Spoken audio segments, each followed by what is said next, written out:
Today is not a day to celebrate, but the arrest of Richard M. Allen of Delphi on 2 counts of murder is sure a major step in leading to the conclusion of this long-term and complex investigation.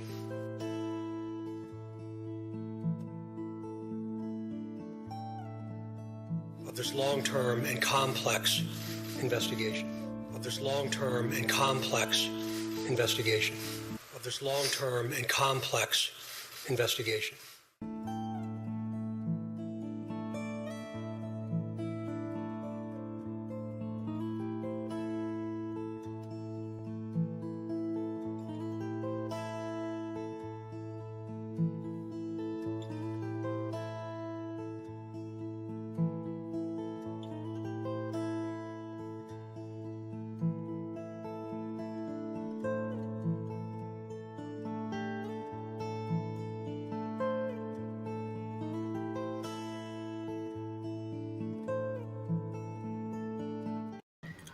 All right, what is up, guys? Welcome to Truth and Transparency. We're going to be picking up right where we left off yesterday. This is right after the lunch break. Hennessy, it was his turn. The state went through their 3 witnesses. They were cross-examined.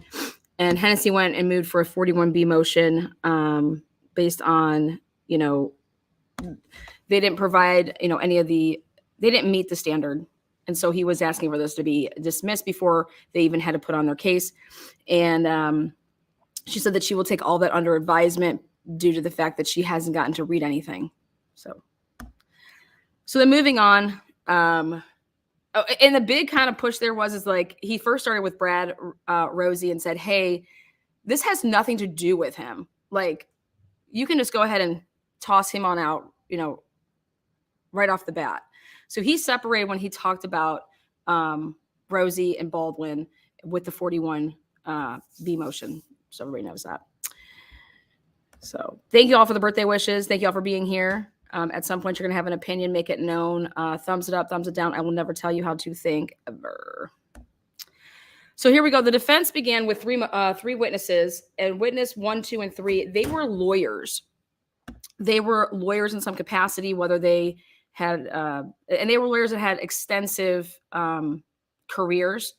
So the reasoning for Hennessy starting with these 3 witnesses was to make it known to the courts that everybody has sent or received an email that was not directed towards them or meant to be sent towards that person. So number 1, I think we just call him Jason Bourne, but John Bourne, he was the witness and the first witness. Again, he testified to the fact that he's had over 100 jury trials, and they do prep. And what you do in prep is you have non-lawyers, okay, who are there to do mock juries, mock trials, brainstorm with the cases. This guy has done seminars. He's been a presenter and has also been at a seminar. And it's big on how you prep for a huge jury trial. He's done 50-50 with civil cases and criminal cases. And so he brought his knowledge to the table. And so the big thing is that we set up, he's like, when I do it, I usually have 2 conference rooms that are designed as like the war rooms. And in these conference rooms, we show, we have the photographs, the diagrams, there could be the cell phone analysis part. And these are set up. Nothing is locked. It's in 2 different conference rooms. It could also be office. And it was just to go to show that the way that Rossi and Baldwin were handling the discovery is like how anybody else would handle the discovery. That's how we handle discoveries. Now, he then goes on to talk about sent and received communications that was not intended for that person or to be received. That has happened many of times. And you basically think that it is cured once you tell that person, hey, I'm not the intended recipient, number 1. Or number 2, if you send it to somebody that you were not supposed to send it to, that person then goes and contacts them and says, hey, please disregard that email. Please delete that email. And then it's considered like I thought I cured the issue. He was asked by Hennessy, have you ever went and told the prosecutor about an email that you sent or the judge? And he said, no, never. Now, they asked him if he's ever worked with like a gag order. And now he's a little bit older. And he said, no, I've never really had a gag order in the 47 years. Okay. And he was on the Stephen Judy case. So there was that kind of came up in cross-examination, more like, have you ever dealt with, a gag and non-dissemination? So this is what his cross looked like. And they asked him flat out, have you ever had a protection order in a criminal case? Have you ever had a protection order in civil cases? And, yes. Has he ever violated it? No. Have you ever released disclosures? If something like that happened, how would you go about it? And he said that, yes, like I've dealt with experts, professionals, never had a problem. We consider it a war room and we don't lock anything. There's no signs up that say anything. Have you ever shown crime scene photos to friends? And he said, I probably talked about that. Yeah. And probably friends have seen it. You want to get as many lay person's opinions because they make up the jury. This was like the big part of it. They make up the jury. So, have you ever went to court? I'm certainly capable of forgetting, but no, have you ever lied? That was Nick McLeland's famous question for everybody. Have you ever lied? And everybody was taken back. These lawyers, they're like, I beg your pardon? Have you ever lied to the courts? And they're like, no, I don't lie to the courts. And this guy was just like, I certainly am capable of forgetting, but no, lie? Absolutely not. So, and that was it. Then again, same thing, defense witness number 2, again, was a female. She was a lawyer, criminal defense attorney, prosecutor, public defender.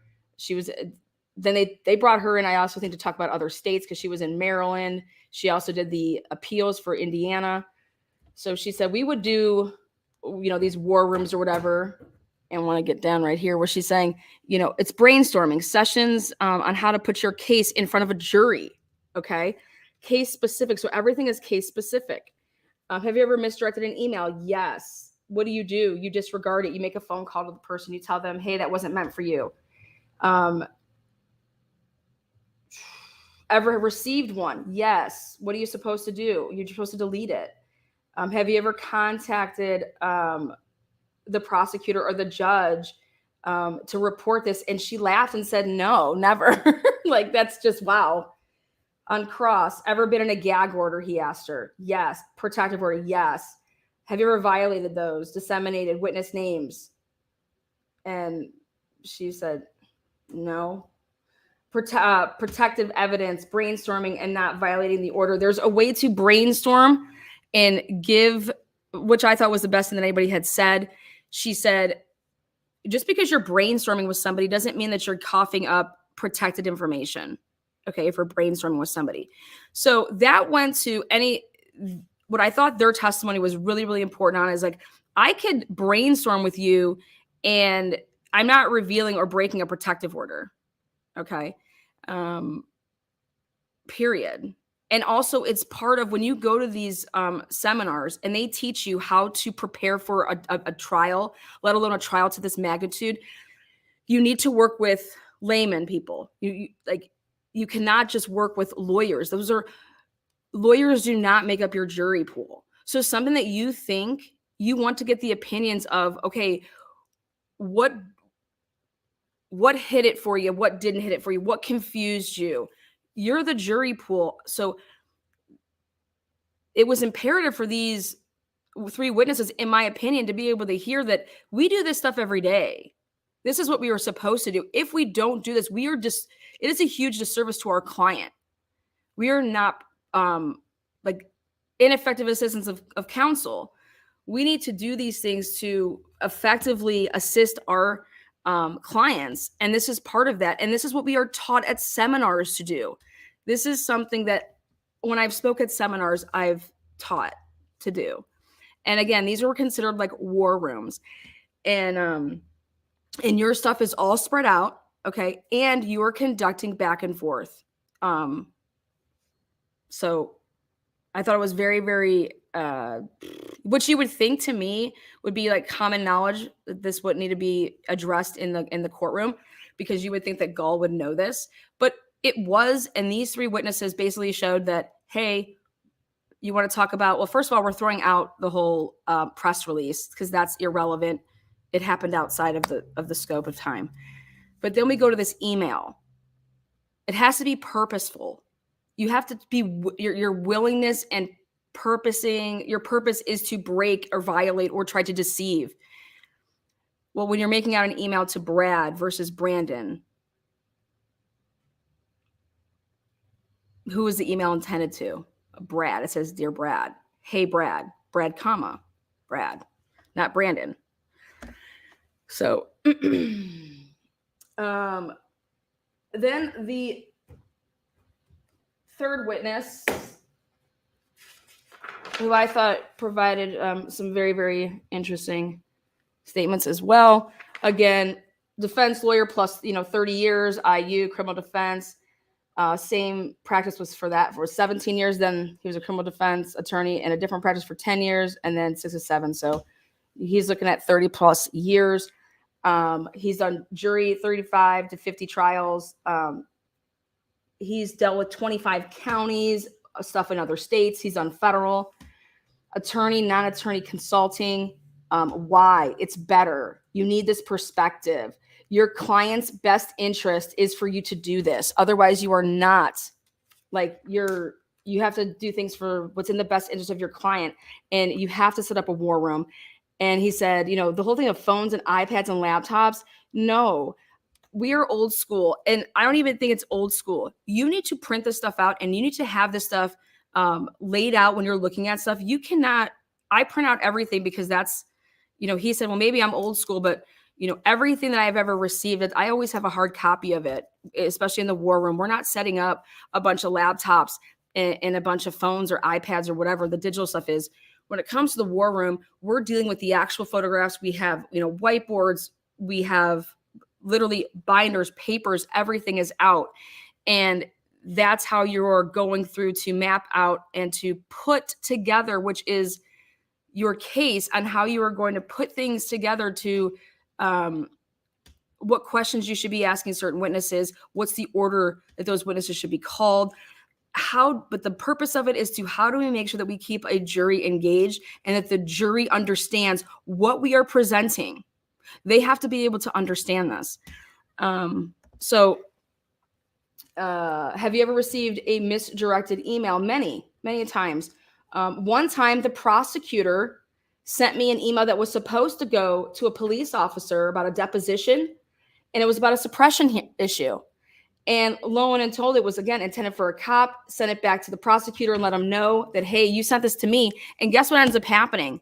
That email wasn't supposed to go to him. It was supposed to go to a cop.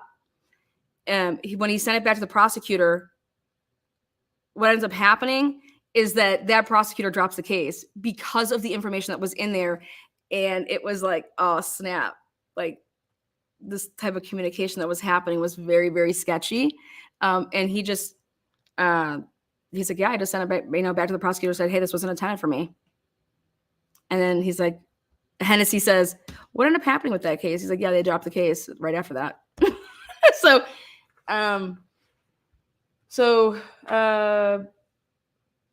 Faculty, teachers, break down cases. You want to do that in intimate, smaller groups. This is for you to be able to do direct examination, cross-examination, your closings, your openings. You're looking for fact patterns, discovery.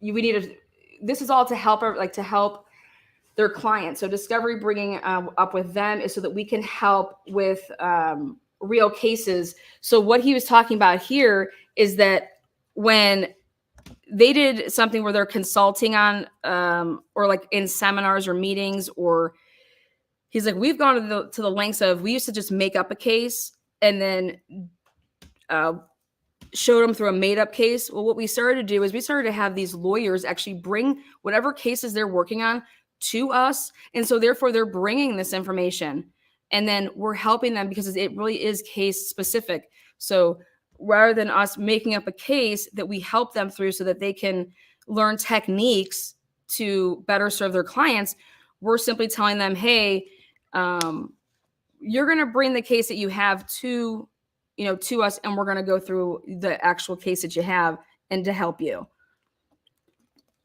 And he's like, this is a practice amongst all of these lawyers across the United States of America. So when you want to talk about protective order, gag orders, everything like that, that doesn't,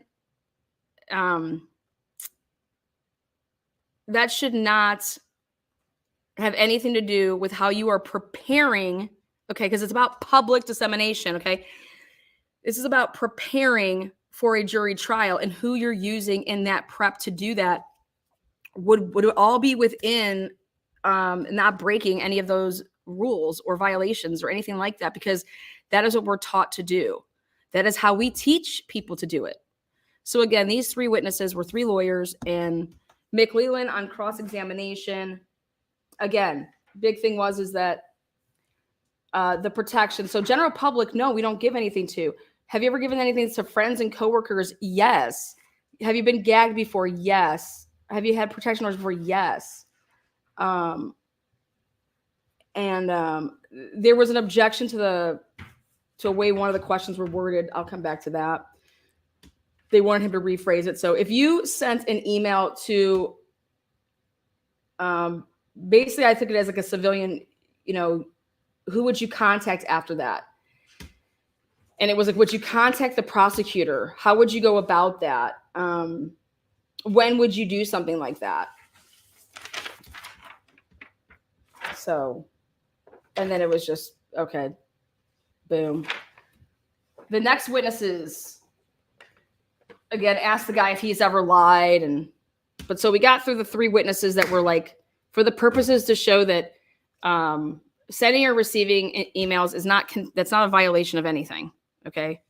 Sorry. It's just not. And then non-reporting it to the courts or the prosecutor. Sorry. Yeah, no. Like, then you might as well start like anybody that receives an email now, you need to be contacting prosecutors and the judge on your case. Like, that's just insanity. Okay. Let's look at this now. Before Hennessy started with his, you could say, witnesses that were not going to be attorney based for this contempt, he wanted to get in exhibits B through K, which were all affidavits from, again, these people's names I've never heard of in my life. I don't even know who they were.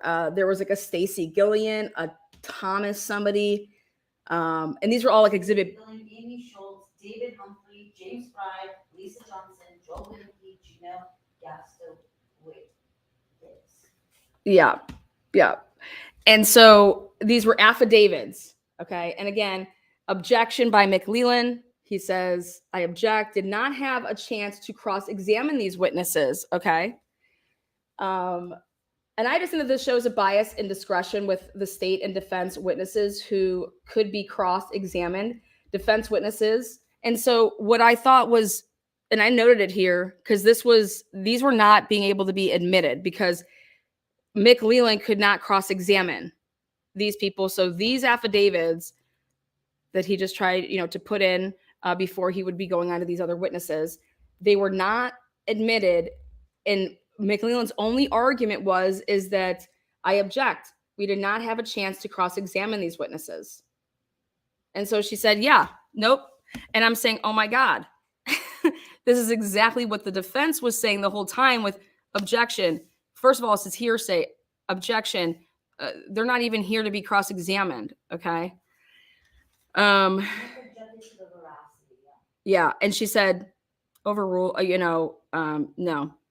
These aren't coming in, and I saw that was, when you want to talk about discretion and bias, right there showed me the discretion that she was using because you have a dead man and you have a guy that's not there and Mark Cohen, but you're letting in those messages between those two people. But how can Hennessy cross-examine and even get out of context these people of what they're talking about when one guy's dead and the other guy's not even there? In the state why didn't you bring them in? So again, I make a big note about that because I think that's where on an appeal, I think that your discretion right there is like you protected, you did enough to protect your appeals with whatever comes out of this. So now the next witness would be Julie Melvin, defense witness Julie Melvin. Okay. And the fourth witness, and she considers herself a material witness. So here it is. Do you know a Carrie Williams? Terry Williams. I knew that actually. Do you know what Terry Williams? Terry Williams was supposed to be there, by the way. Do you know what Terry Williams? There as a witness. Yeah, to be there as a witness. Defendant exhibit L. Can you ID this? Okay.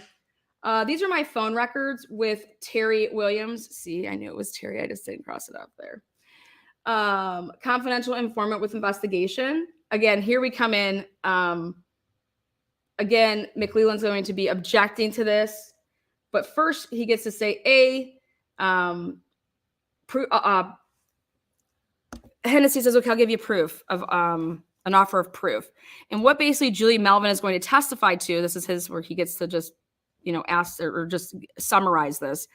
He says that there's other leaks and sources. B, as the evidence goes on. C, and then these pictures that she's about to show or that they're about to go through is going to show that there's other leaks, sources that are not the defense. And as the evidence goes on, it will show through these pictures and whatever else they're going to be showing that how can we be saying that this is a defense leak? Okay. So Exhibit M is the Terry Williams Facebook post. I already talked about L. Yeah, phone records. I already said that. So Terry Williams, Exhibit M here is Williams's Facebook post. Objection, hearsay, relevance. This is McLeland. And then Hennessy again says, well, they're highly relevant. This goes to a theory. This goes to a theory that the state's theory is that there's only one leak and it belongs to this Mitch Westerman, Fortson, Cohen connect from the defense. And that's not fact. So this is highly relevant when we want to talk about who's leaking stuff and why. Okay. So it's highly relevant. It goes to a theory. It goes to like their theory, and also goes to the punishment of the contempt. When you want to talk about the punishment phase of all of this, this is very, very relevant because how you're going to punish or think you're going to punish or think about punishing Baldwin and Rossi, you might want to take into account all this other stuff that where was the punishment for any of that? There was no punishment. This stuff wasn't even investigated, right? But again, they want to say that, well, there wasn't, they always keep coming back to, there wasn't a protective order. There wasn't a gag. There wasn't this, but there was stuff sealed. Crime scene photos would be that stuff that would be sealed. The PCA, that stuff that only law enforcement had during up until Rossi and Baldwin were handed any discovery, which the first set of dump of discovery that Rossi and Baldwin ever received was December 2nd, 2022, right here. That's the date. And so he's like, this is highly relevant. If you're investigating a leak, you need to get to the bottom of it. You need to, how do we know when those pictures were truly given and everything like that. Also, there's a map. Again, this all goes to the harm and the penalty phase of what you're going to do about anything. This also goes to recovery of a firearm, okay, at Allen's house in a bow, okay. Again, she sustains Nick, and so, all right. Have you?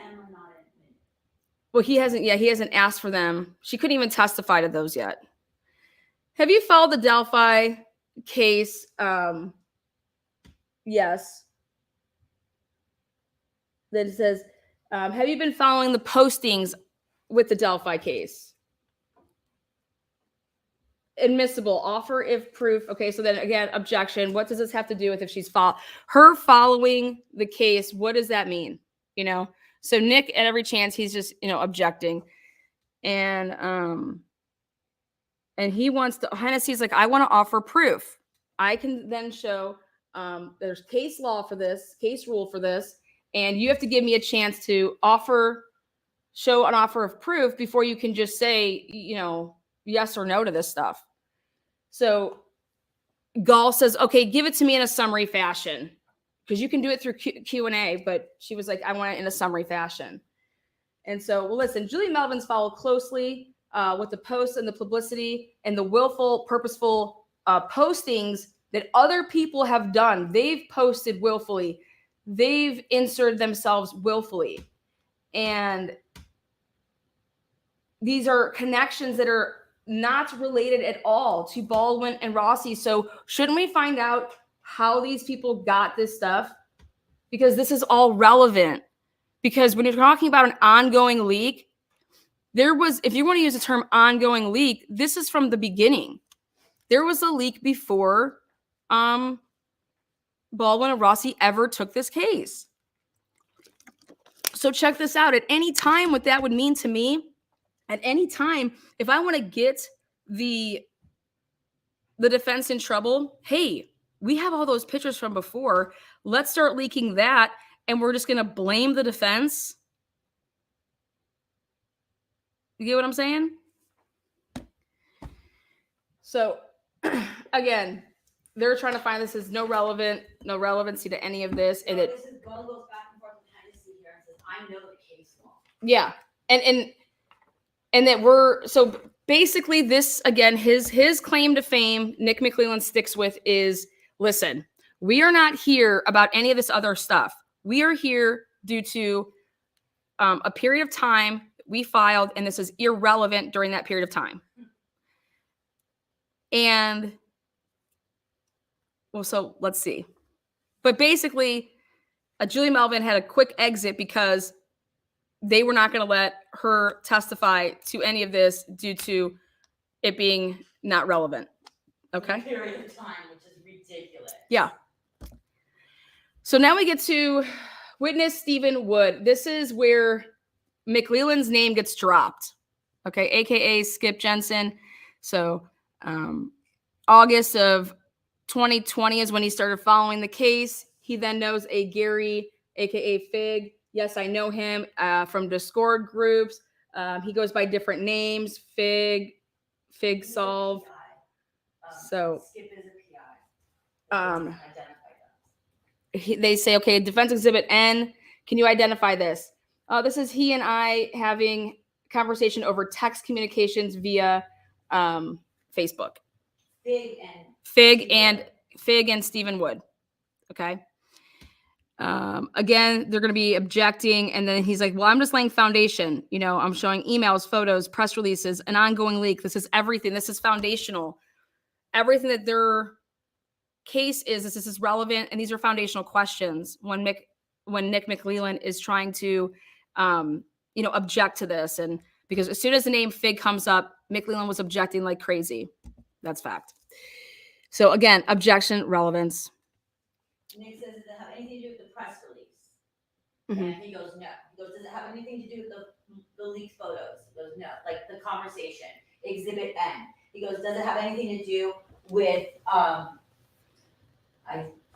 the leaks? The leaks, period. And Steve Wood goes, no. He goes, does it have anything to do with Brandon Woodhouse? And Skip says, no. Because McClelland did, he asked if he could ask Stephen questions, preliminary questions, which you're allowed to do. And so that's when that questioning took place. So then they move on to defense exhibit O. This is a text conversation between Fig and myself, covering several different things. And he's like, again, offer of proof. There are conversations about sources on the case. Yes. So Fig and Steve Wood have these conversations that now they gave for this contempt hearing to the defense to show that there were conversations about sources. Yes. And so this becomes relevant. Well, in my opinion, it becomes relevant. So again, that would be Defense Exhibit O, the text conversations between Fig and myself, covering several different things. And one of those things being the sources of these leaks. Again, McLeland's, objection. And then, okay, these are not admissible. She decides that they're not admissible. And it has to do with also that Fig isn't there. Okay. So envelope, November 22nd, 2022. There's a video in there. It's a flash drive, thumb drive. Do you recognize this? He says to Stephen Wood, yes. What does it show? I believe it is a video from Fig's YouTube channel where he is talking about the bullet casing and an unspent casing and evidentiary stuff, he says, on the stand. And then McLeland comes in and says, objection, same objection.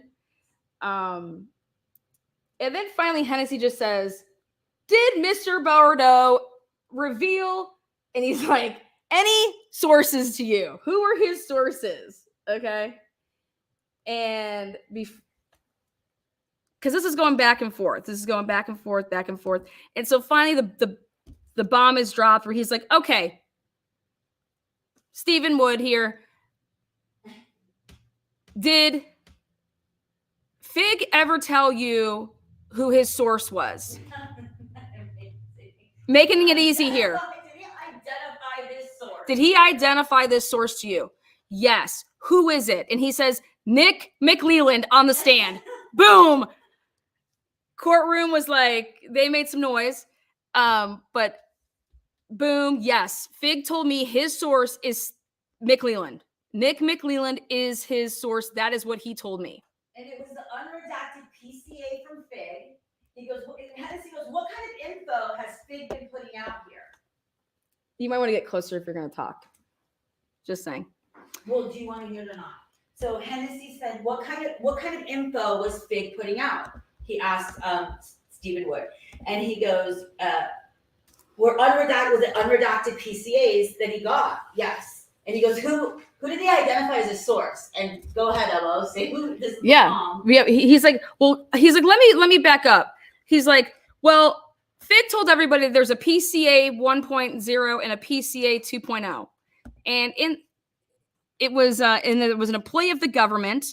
And he's like, I went well beyond the offer of proof here. So identifying other sources. And then he's like, yes, prosecutor Nick McLeland trading info with Fig solves. Okay. Nick objects. Nick objects that it's outside the offer of proof. Which poor Hennessy, like for everything, is like, I'm going to be doing an offer of proof. Nick's like, this is outside that. November 22nd, 2022, clearly establish that it's a week before the PCA was publicly released, you guys. Yeah. And they said November 22nd, 2022, clearly established 1 week before all of this. And so again, he was able to get out there his last dying stitch effort, which, like I said, there was something sustained there. Gall sustained it. And so he was able to say, yes, who is this government official? Fucking Nick McLeland is the government official. That is who Fig told me is his source, period, end of story. And so then they go back and forth with, which I thought was awesome, when Hennessy says, he could have got Fig here. He could have got this Gary guy here. Why didn't he get Gary here? We don't have them. We don't have those resources. Why didn't they get Gary here? So again, our sources tell us that Terry Williams was supposed to show up, but to testify. Now, and okay, so Stephen wasn't even cross-examined. Do you have any? And that's what people do when they don't want, you don't want this person to talk. So when someone doesn't cross-examine you, that side doesn't want you to. Yeah, just think about that, okay? That this is no cross-examination here. No. So then Then Hennessy says, I'm going to recall some witnesses. My first witness that I want to recall is Mullins. So Mullins, Remember who that is, you guys, from yesterday. Yeah, at the time he was the acting police chief of Delphi. Then once 2020 came, he then moved and he started working with the prosecutor's office in terms of being an investigator with this case. So he says, Mullins, got some questions here for you. You did all the receipts, right, with all the discovery, right? Okay. Well, do you recall how many flash drives and thumb drives you gave to the defense?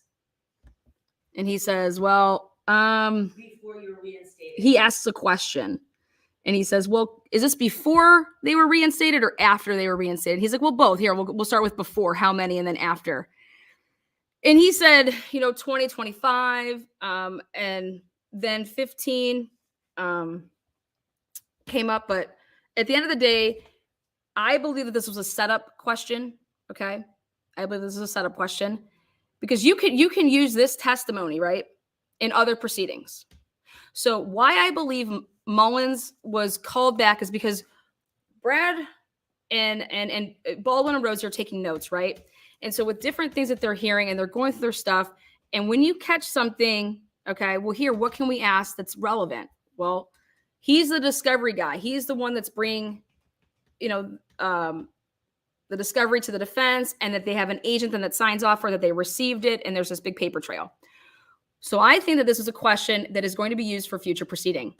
So go ahead and mark that down, which is I make a note right here about it. And I believe that they're setting up for our next hearing because they wanted this information. They wanted to know how many flash drives, hard drives, whatever you were given. And I believe this is for a future setup. And like Lan and I have explained before in other cases, like the Moore case, sometimes or a lot of times other trials or hearings are you get information for an upcoming case through, because that's, where you find facts is in a courtroom. Okay, so then they recall Holman. Okay, he's next. And so he recalls, and here comes Holman, and he says, hey, is this Mark Cohen guy? Can you look at this information that you have here? Is this Thump Cohen 87? Or like he's asking him, is this who you know this guy as? And it's like a screen name, And he can't give a yes or no. He's like, I don't know. I think that's it. I don't know. Defense Exhibit R. Do you recognize the name? And this was all about this name and him wanting him to testify to that Mark Cohen is this screen name. Okay. And so it's your belief that Fortson and Cohen put them on the internet, sent them to Murder Sheet. Is that your belief? He's asking this. So this is in this investigation that you've done, Mr. Holman. It is your belief that this is what you're saying, is that your belief is that Fortson and Cohen put them on the internet and sent them to Murder Sheet. Murder Sheet's photos, there's shoe prints, crock pot. I don't even know what they're talking about. Clothing, something about a Mike Thompson, and he says no to this. He says no, that's not my theory. Okay.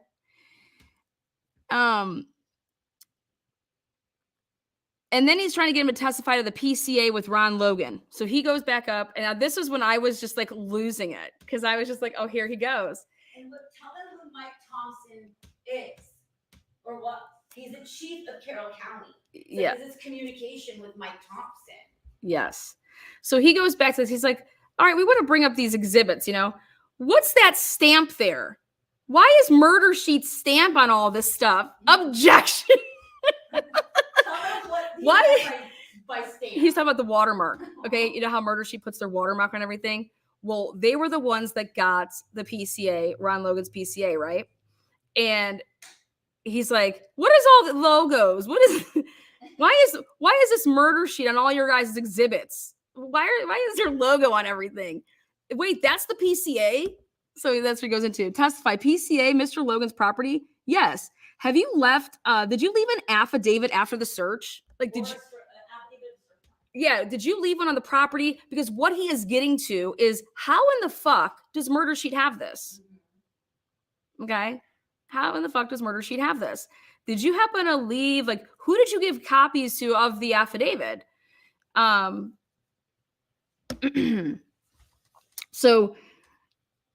and this is all about the order of the dissemination. Fortson, Cohen, Murder Sheet.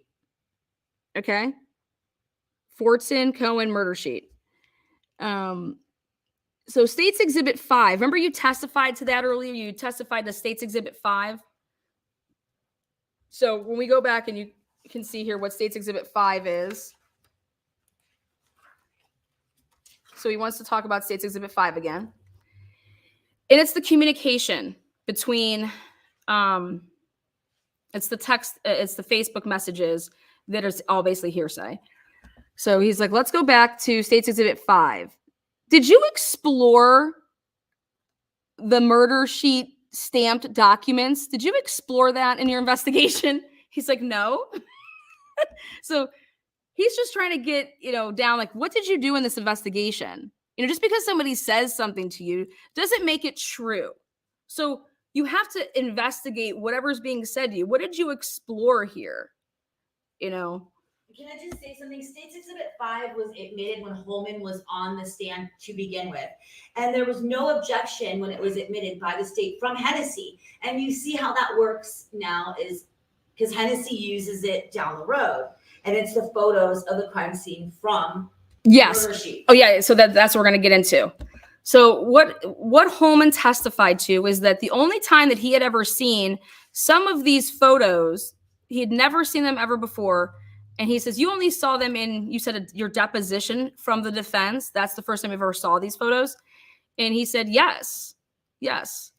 And so he goes back to this Exhibit 5, which are it's what Murder Sheet sent to Holman as the pictures, as the actual leaks, like the photos from like the crime scene. And so he asked, these were sent to you by the Murder Sheet people, right? Did you ever explore that all the MS stamped documents? Did you ever explore any of that? Like, why are they stamping these? You're like claiming that they're yours. Think about that. When I put a Watermark logo on something, like those are mine. It's a way to copyright So something. Murder Sheet is like saying, basically without saying, that those are theirs. You get what we're trying to go? You get what we're trying to say here? You would ask somebody this, wait a second, why is your logo on here? Why did you watermark stuff if it's not yours? Just let that, think about that. Why is any of your logo on any of this? That would make it seem like it is your copy. It is yours. Well, you're married to it now, Murder Sheet. So right? It is what it is. So did you ever, and that's what he's trying to say is, did you investigate this MS stamp? Why this is on here? Why they have it? Why, once they got something, they felt the need to stamp something to say that it was theirs? Think about that. Just truly think about that. If you want, oh my God, we were sent this. This is we called home here. We need to give you this. This is what was sent to us. Why would you go and stamp something? And put it out. And then the question is, because you're going with reasonable doubt here. You're going with, wait a second, it looks like what's being claimed here is that it is their pictures. They're the ones with the fucking logo all over this shit. Think about that. Why would something be sent to me and I think to myself, I'm going to watermark this? And okay, think about if it's not, the reason you would do this is also for, I'm not saying this is why they did it, but it would be for clout, right? So you're the first person to get something, and then you would put your watermark on it. So you basically are copywriting it. So when it gets shared all over the internet or wherever it gets disseminated from there, people know that it is Murder Sheet who got the original, so they can get the accolades, right? So congratulations, you get the accolades. Well, this is now being brought into an investigation so you can see how it affects real life murder cases. Why would anybody want accolades for this if they're the reason that they're going and calling the Jerry Holmans of the world, the people that you're investigating this leak? Why would you want notoriety for something like that you're saying is just holy shit. Like, this is so wrong that we have a leak. Somebody's putting out these crime scene photos. Oh my God, let me just go stamp those photos. That to me is some backwards fucked up shit, if you ask me. Well, why wouldn't Holman tell Murder Sheet, hey, maybe do not put this out? You know, like just off the record, like don't put this out. It hasn't been released. So here we go. And you know what's crazy is that Murder Sheet was there. Murder Sheet was there. I would have called them to the stand. Wait, the Hamburglers put watermarks on the pics of the girls? Yeah, they put watermarks on everything that they got. Yes, you need to ask them about that. That's what Hennessy was trying to ask him. Did you investigate this? What did you do? Did you investigate this stuff? What did you do?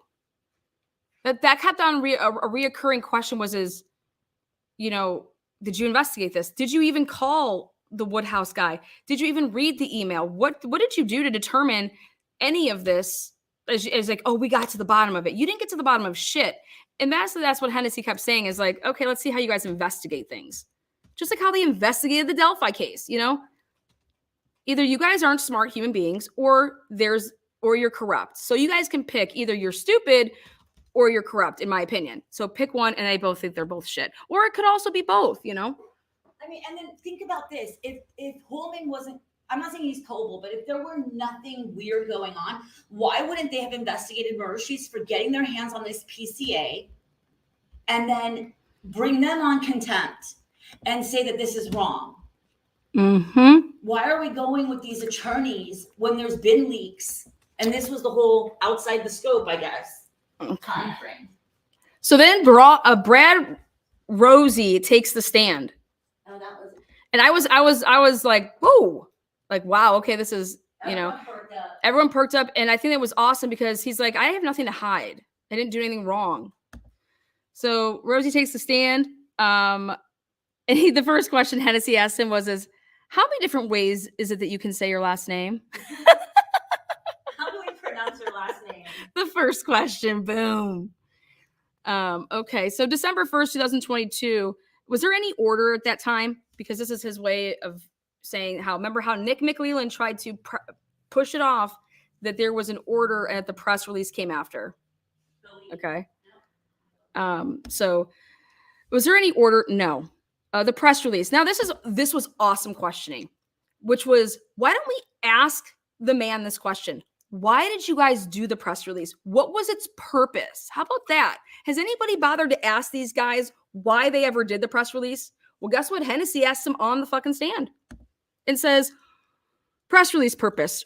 What was it? What was your primary primary purpose of this? He says, well, number one is that you always want to communicate to your client that you are defending them, that you are advocating for them. And let's preface this by what Rossi said is the most important thing he said here before he said all this. He goes, my opinion. This is from me. I'm on the stand being honest. So I'm going to say this is my opinion. And number one. So, so again, communication with your client, you're letting them know that you're behind them. Okay. And then this is also develop, trust between you and your client, trust and credibility with them. And that this is giving your client reasons to trust you. Okay. Number three, he said that now we were getting questions left and right from all this media calling nonstop at the office, emails, calls, and there's no time to talk to this person, talk to that person, talk to this person. So doing something like this is here, we're satisfying all of that. Okay. Like the random inquiries is how he put it. Yeah. We're quelling some of these questions that, like, the press release was to quell, with his words, some of the random inquiries that we got from magazines around the world, from publications, from journalists. And it was to stop it too. You know what I mean? So you're stopping that. There's unique people that are contacting. Okay. There's different type of media sources. We got London from NBC. Like he was saying that this was like worldwide, not just, Indiana, So Defense Exhibit T is the summary of dates. And there was a date in there, October 22nd, 2020. So it was going through about being retained and assigned and things like that. So then the question came, now you have to think about how Hennessy operates. He's a straight shooter. He's like, what's the purpose of your press release? To influence the public? He said, no. Was your information from the public? Were you hoping to possibly get information from the public? Like, Sure, absolutely. Yeah. He goes, it would. Did you get tips? Did you get tips? He said, yes. Yes, we got a lot of tips. Were they valuable tips? Okay, because think about this. When I think about the word valuable and tips, I think of Todd Click when I want to talk about valuable. Okay, but we'll get into that. So yes, did you get tips from this? Yes. Was it valuable? Yes. He doesn't even just say yes. He goes, very much so. Yeah. And he said that wasn't his primary reason. And he said, well, the police had been asking for tips since the bodies in the arrest. So when the bodies were found, they were asking for tips. Then the arrest of Richard Allen, they were still asking for tips. Doug Carter gets up there and says, any information that you can get, this is still, what does Doug Carter say? He is still soliciting for tips, 100%. Okay. So the police, they were asking for tips from the time that the bodies were found and after the arrest. And he said, yes. Now, email Woodhouse. Did you report it? Well, yeah, I was the one that wrote the email to Nick McLeland. Okay. When I found out about it, it was such a no, nothing, whatever that like, I was not the recipient of the email. So Baldwin handled that by emailing the Woodhouse guy. But as soon as anything that I knew about, I always contacted the prosecutor. But I had no reason to contact the prosecutor prior to anything to do with, in October.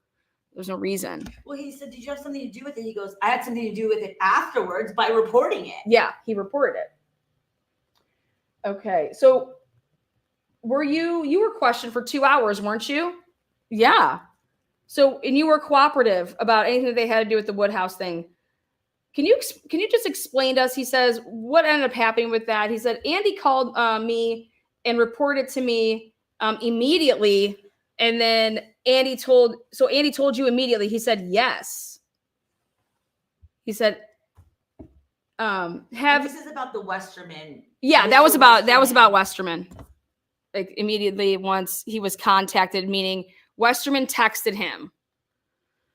So Westerman texted him and said, hey, can we meet up? Texted Andy Baldwin. Yep. And then he says, then he just ends up showing up to his office. He didn't even, there was no talk. They just came straight to his office. And so have you received State's Exhibit 5 pictures? Did you take a look at those? Okay. He says, Holman says that those 5 pics were showed to him at his deposition. Is that correct? And he says, no. Well, before that, he goes, have you reviewed State's Exhibit number 5, the pictures? He goes, yes, I reviewed it during lunch. And it was like, wait, I'm sorry, excuse me. He wanted to review those this is really big, really, really, really, really big. Exhibit 5 is what Holman testified to was the leaked pictures that Murder Sheet sent him. Holman said that those pictures, that what he testified to was that those were pictures that he saw at his deposition and had never seen before that. So that's how he knows that they were defense product. Okay. This is Holman testifying. Okay. And that's his words that, yeah, I've never seen those before.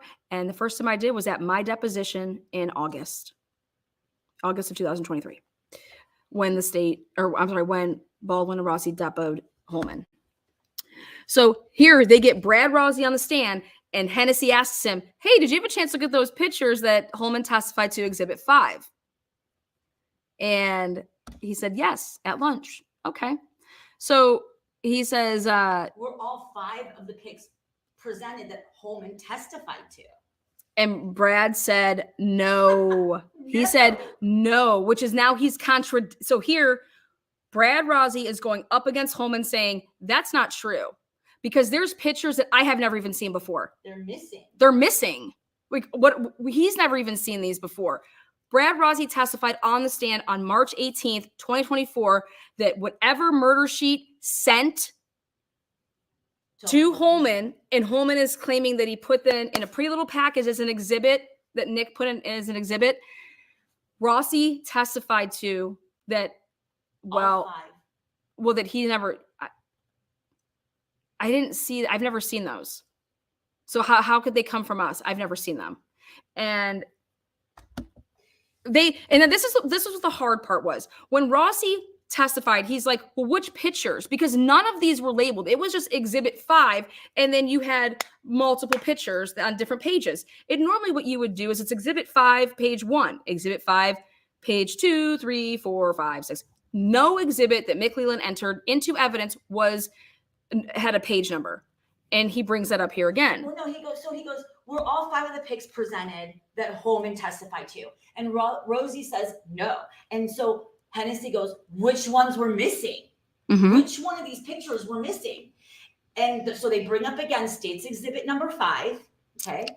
And Rosie says number 3, number 4 were missing. Out of 5, you guys. Out of 5 pictures, 3 and 4 he's never seen before. So only 3 of the pictures were in there. And this is supposed to be a defense league. And the way that he described picture number 3 was never saw pencil handwritten, whatever that was. Diagram. Yeah. And then number 4, he didn't go into what it was, but he said never saw that. He said there were black marks. Number 4 was black marks on the bodies, like they were circles. And Rosie said, I have never seen these. And to me, that was like a really big bomb drop. Okay. In the middle of our hands hurting while we're writing. Now, at the time of this happening, then this is where one of the sources say to me is, obviously you can see what I write, okay, is that what was supposed to be testified to, again, how could I write this in real time, sitting there, and I'm not going to reveal the source that was sitting next to me, but said that Rick Snay had gotten kicked out after lunch, so he was not allowed to re-enter. He was set to testify for the defense, and that what he would be testifying to was the pictures. What pictures he had. Were they squares? Were they circles, rectangles? What's up? Yeah. Well, I went ahead last night because I was like, you know what? If you want to know something, you don't speak for somebody else. You just go and ask them. So last night I not texted, but on YouTube had commented under one of Rick's posts. And I said, hey, can you just clarify something? Flat out, what was your intentions to testifying? What were you supposed to be testifying to? Okay. Was it the squares, the circles, what's up? And I think that he makes a post about it, and he says that he thought that something wasn't explained properly, and that so I'm unclear, okay, if he received both circle and square separately. Unclear if both circles and squares, or rectangles rather, were both present on the photo. And I think what's important is, based on the way that Jerry Holman testified, he testified that there was no circles ever on any of the pictures that they provided the defense. It would be the defense used circles to do the redactions, and the prosecution had used rectangles, okay? And then so something that I thought was interesting is that if in fact there were pictures out there that actually have rectangles and circles on them on the same photo, well, that would tell me that it would be a redacted prosecution picture first, and then somebody then added the square or the circle to it. But why would the defense need to redact an already redacted photo? See what I'm saying? So again, if I have a document here, and you're giving me documents that are redacted, and they're already redacted, and they have squares on them, rectangles, and they're like marking stuff out, like stuff that like does not need to be seen, right? Well, then why would I, as a defense attorney, go through those and think that I would need to make circles to redact something else? What would I need to redact? They're already redacted. So I want to understand and get clarification on if anybody out there has pictures, crime scene photos that have both squares or rectangles and circles, because that's interesting. Because it shouldn't be like that. Okay. Now, we didn't get to see any of these pictures. They did not show them up on the screen or anything. No digitals were used in this. We just didn't see them. They were on their computers. No, they used paper. Everything was paper. Everything was paper. There was no looking at anything through like, showing a projection screen because I plugged in my computer and because I'm going through stuff digitally. No, everything that Nick McClelland handed every single one of his witnesses was on paper, period. So now what happens here is this was awesome. McClelland objects and says, objection. Hennessy is changing the testimony of Holman. He is recharacterizing and recreating Holman's testimony on what Holman said about these pictures, if he recognized them all, if he didn't recognize, these 5 pictures, where they came from. And so McClelland stands up and objects to the way that Hennessy is describing these 5 photos, because he says Holman never said that he didn't recognize all 5, or he's basically saying that Hennessy is rewording stuff that Holman never said. Now, check this out. Hennessy says, well, we'll just let the record speak for itself because I know exactly what the man said. That's why I'm calling basically Brad Rosie to the stand here, right? So he says, well, so he says, object to Hennessy, mischaracterization of Holman's testimony. Hennessy says, record will speak for itself. So get fucked, basically. Somewhere from not, where are these pictures? Okay. So here then they go up and they have this little, I call it a chambers meeting, but they did it right in front of us, but we couldn't really hear anything. But it was odd because it was about leaking. The judge was kind of enough to work with us. It was a really just odd meeting. So, but then they want to ask, if they ask Rosie if he saw the Barbara McDonald video, right? Did you watch Barbara McDonald? Yeah. But is this what you're talking about right before? Because I think there was a discussion over the gag, and he said the answer was it was prompted by the lawyers telling the court where the lines were, is what Rosie says.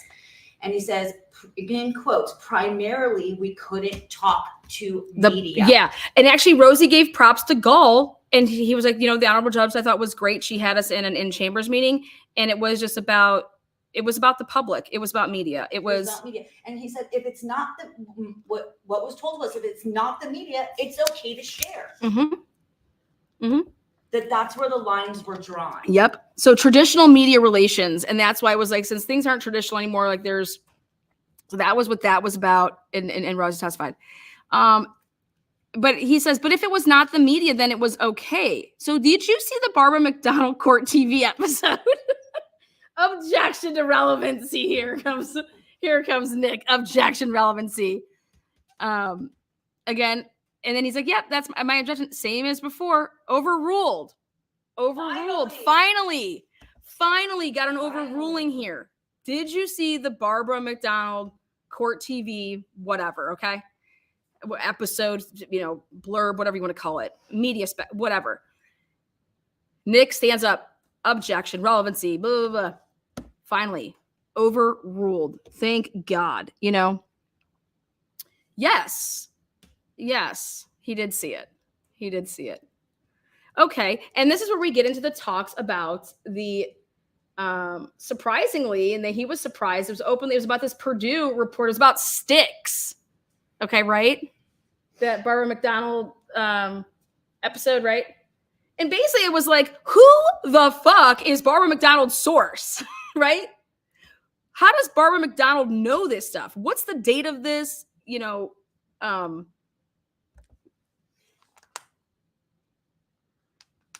And so then viewed it. And so he was so surprised because he says, basically, Rosie says that I didn't even have the stuff that they had. He said, I didn't provide it. I didn't provide this info. Yeah, like, where did this come from? Because, you know, seeing this, it was like, he had never seen it before. And he said, you know, he goes, I didn't provide it. And I am the one who found the Purdue report. But I didn't provide it. And he goes, and Baldwin didn't provide it to Barbara either. So who provided this to Barbara McDonald? Who provided this to her? I think that she should have it. Barbara, you're out there, and I know y'all watch my shit because y'all want the facts. Y'all want what I have. Okay, so I have a question out there, and I think everybody that watches this, go message Barbara McDonald, ask her who, and she's gonna be like, I'm not gonna reveal my sources. Well, guess what? Then you're involved in a murder investigation, in my opinion. Her ass should have been there. Her ass should have been there. She was there. Was she called? Why wasn't she called to the stand? Right. Well, her ass should have been called to the stand. She was right there. Was she there? She was there. Oh, great. You knew that. I told you. Oh, I yeah. saw her already. Yeah, you're right. I did. Forgetting who she is. Yeah. But yes. Just, saw her. yeah. Oh, man. But they didn't. Neither side called her. So Neither side called her. Go. Okay. Let's see where we got down here. We're getting into And I don't think Defendant Exhibit U. It was not admitted as his hearsay, but Gall wouldn't let Barbara testified. That's right. No, take that back. She wouldn't let her. It was right. So Exhibit U, what we're talking about right now, is Barbara is a flash drive with Barbara on court TV. Yes. Okay. And she wouldn't let it in, even though Barbara was there, and wouldn't let her testify to it. Yeah. Yeah, that's right. Because that's why I said, I was like, why wasn't she called? I forgot that. She didn't let it. See, it wasn't admitted. It wasn't admitted. So there's no reason for her to get up there. Well, but then I said this. Well, they're not admitting it because I believe that Rosie shouldn't be the one to testifying to it. So here you call Barbara and you get Barbara up there, and then I think that it would have been a different story. But so it wasn't admitted. And then but remember, they were on a time. They were under. She's like, I'm only giving you guys today. So whatever you get in. That's why she asked for summary whenever Hennessy said, I'm going to do an offer of proof. She was actually kind of getting frustrated. And she's like, it's today. Like, give me the offer of proof. We need a summary. So let's see what else we got from this protocol investigation. Oh, so he said, he said, he was asking Rosie about this, about protocols. Just like, you've been involved with a ton of stuff. Like he's worked with police. Rosie has defended police, before. And so he was testifying about that he has represented members of the community that are police officers. His brother is a detective. Okay, is what he testified to on the stand. And he says, I talk to him all the time. So objection about, again, sustained about other leaks. They weren't allowed to talk about that. And then, then he asked, are you positive you were honest? When they interviewed you for 2 hours, Holman, were you honest? And he's like, yes. And Gull interjects and says, because like Hennessy's asking, like, are you familiar with ISP, like the state police? And he goes, yeah, my brother's a detective, blah, blah. And then he goes, the state doesn't give it. And then Gull just interrupts and says, you've made your point. Like to Hennessy, like she was not having it. Then, so Nick Leland, he gets to cross-examine, and it was great. There was one comment that he made, and he said, so in chambers, remember that in chambers in general, you said that you said you were not interested in trying this in the public. And Rosie says, actually, I think that those were your words. Like, you actually said that, but we just agreed with it, but those were your words. Yeah, he says it, Nick goes in quotes, goes, in the chambers meeting, in quotes, you said, no need to gag, we're not trying this in the media. Mm-hmm. And that's when Rosie comes back and said, he just calls him out and says, well, actually, if you actually said those words, we just agreed or whatever. Then he was talking about the email in March of 2023. He says, I don't know what Mr. Westerman did.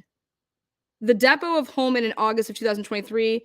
No more questions. Like that's it. Like that's No, the extent. Before that, he goes about Woodhouse. So Nick asks Rosie about Woodhouse, and he says, "When did you report this? You know, the Woodhouse thing, like what, you know, the email." And he goes, "When I found out." And so here's Rosie being completely transparent about, as soon as I find out, I let everybody know. Mhm. Didn't trip Rosie up at all, Nick. Sorry, my opinion maybe, but. And yeah, for Westerman, he goes like, "So what happened?" He goes, and Rosie says, I don't know what he had in mind. He should be sitting up here next to me right now. Mm-hmm. Mm-hmm.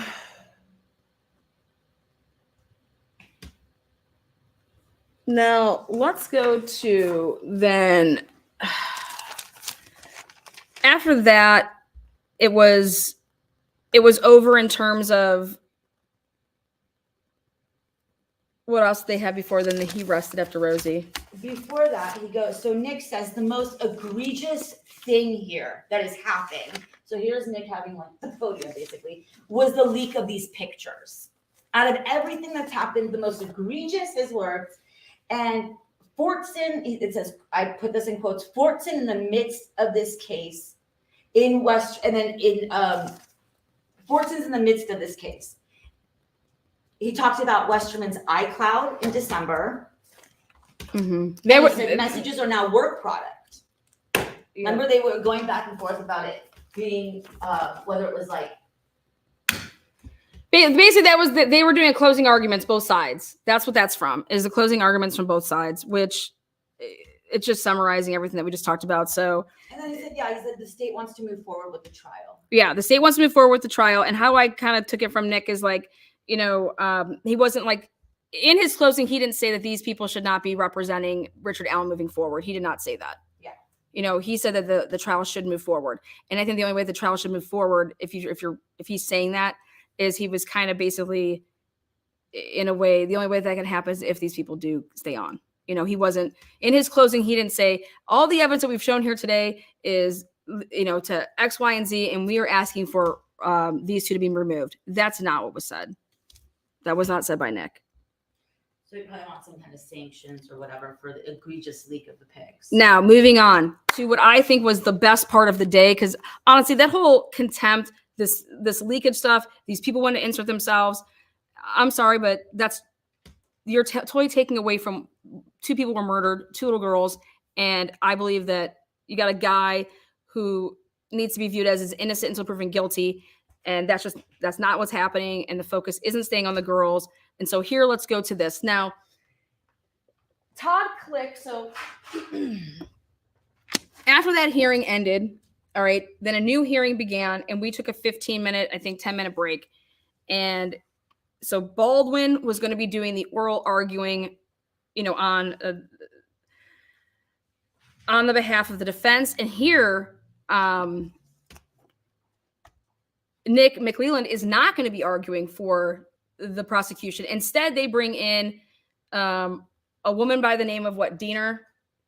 Yes. So yes, an attorney. The only female up there is an attorney. Mm-hmm.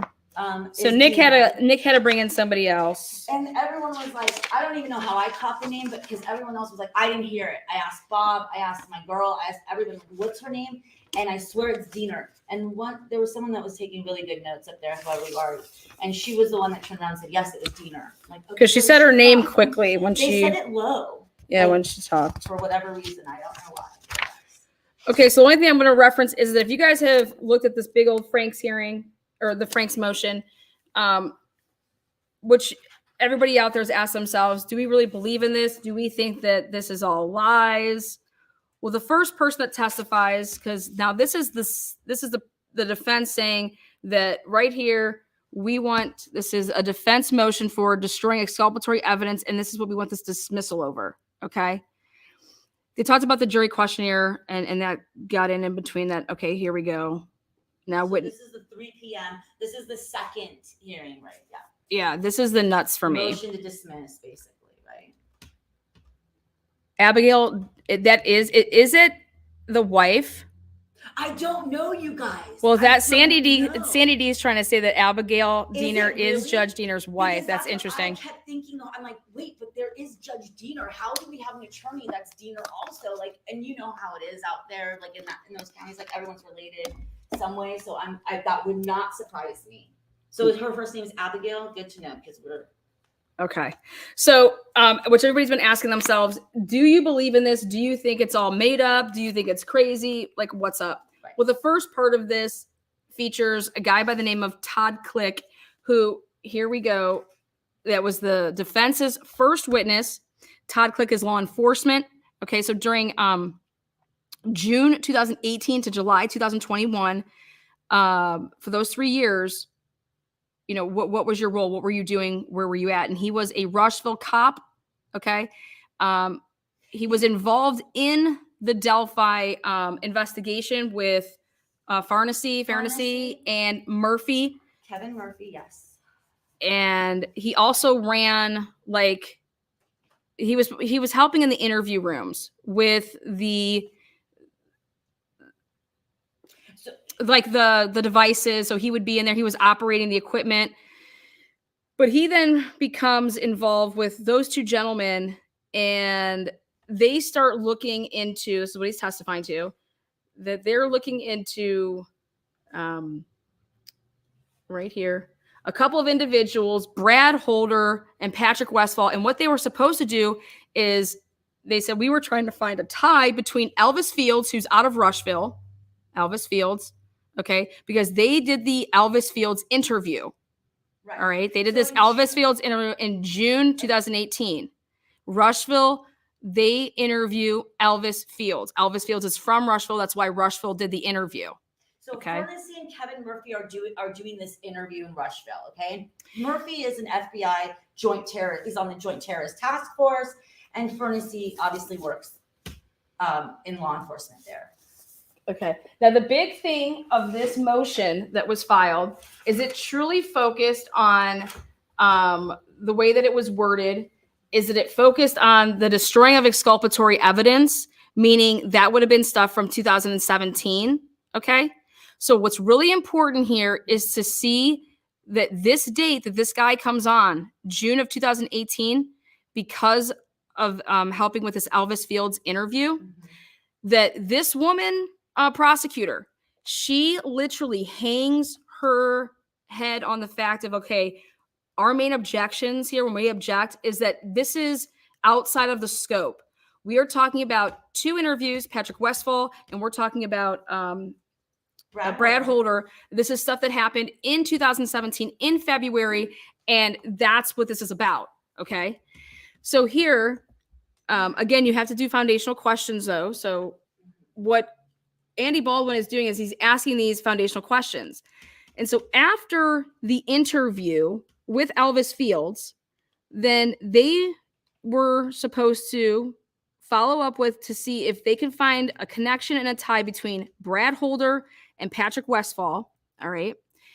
And is there a tie between Elvis Fields and these 2 gentlemen? Okay. That's what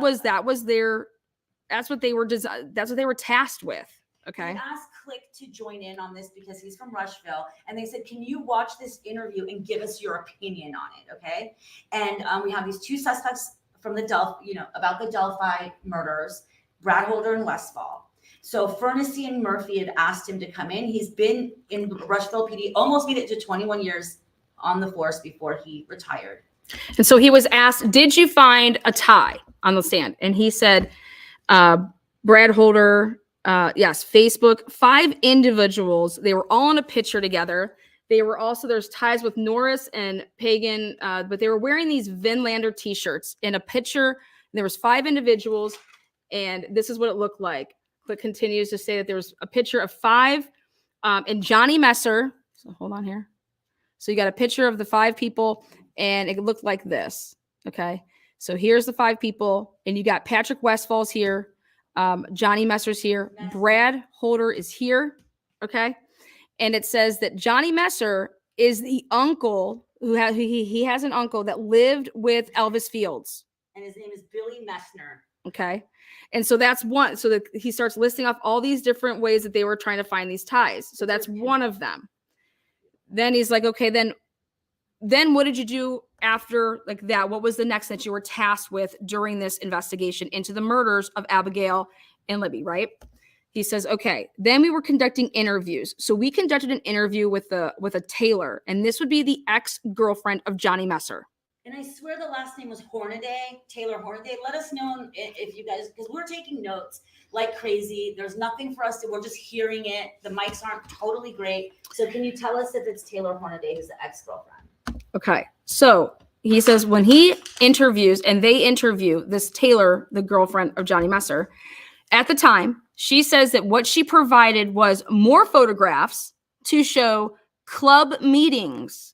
Okay. Club meetings with, these people. All right.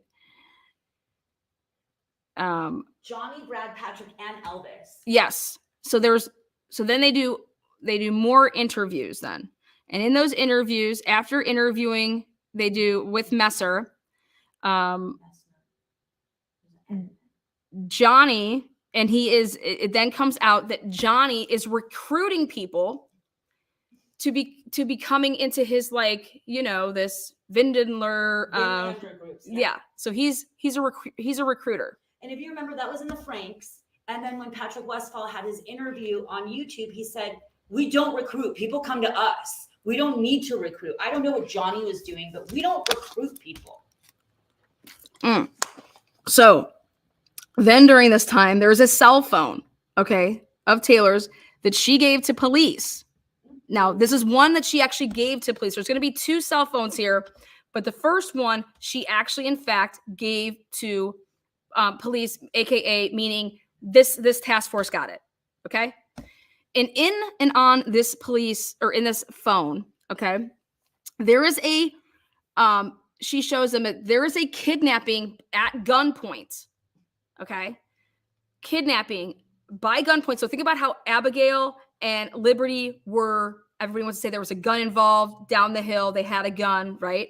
So now these people on this phone, it's like an audio recording of this kidnapping by gunpoint. Okay. And so they obtain a search warrant because the woman is saying that this is what you're going to find on it. So, but they have to obtain the search warrant. They obtained it. And then he says, was it fruitful? Baldwin asks him, was it fruitful? What came from that search warrant? And he said, yes, it was fruitful. It said that Johnny and another person held at gunpoint and were kidnapping this other person who they tried to identify. They could not identify this kidnapped victim to this day. All right. But that's what they got out of it. It was Johnny and another at gunpoint kidnapping another person. All right. And this is, you guys, this is Taylor, the ex-girlfriend. This is actually Johnny's phone that he left behind. No, there's going to be another one.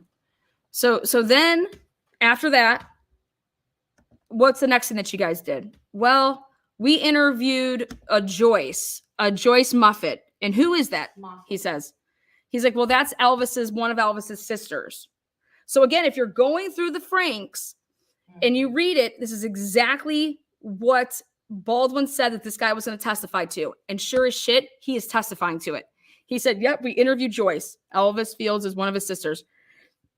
And he commented on the murder crime scene. He made comments to her about the murder crime scene. We gave this information, he says, Todd Click says, we gave this information to Unified Command, which featured Holman, Mullins, and who else was on Unified Command who else? Anyways, we conducted then, he's like, okay. At that point I was watching. Yeah. And I think Carter was part of that. He was part of it. Yeah. So then he says, okay, after that, what did you do? What did you do next? He says, okay, well, we conducted more interviews. Okay. What'd you do? Well, there's a guy, it's a Josh Kreisman, something like that. Now, me and Miss Bella here, we believe that this is so fucking important. Well, this is important because you guys might know or don't know that I know a lot about body language, and Doug Carter's really good. Not even to that yet. Before we get to that, because I know where you're going with that. This is what we believe is important. Is again, they're trying to look for every connection between Elvis Fields and Brad and Patrick Westfall and these people. So here there's a name that comes up, and this is a guy that they said back in 2016 they went to a Make America a MAGA rally. Yes, in 2016, and that this one guy had a house party named McGinley. Mick McGinley. Yeah. So, but at the end of all of this stuff, what we figure out is that this Josh guy, he is a truck driver, and that Elvis Fields would ride with him. And what he did is he did some type of distributing to and from Delphi on some livestock farm. All right. And that Elvis Fields would ride with him in this truck. All right.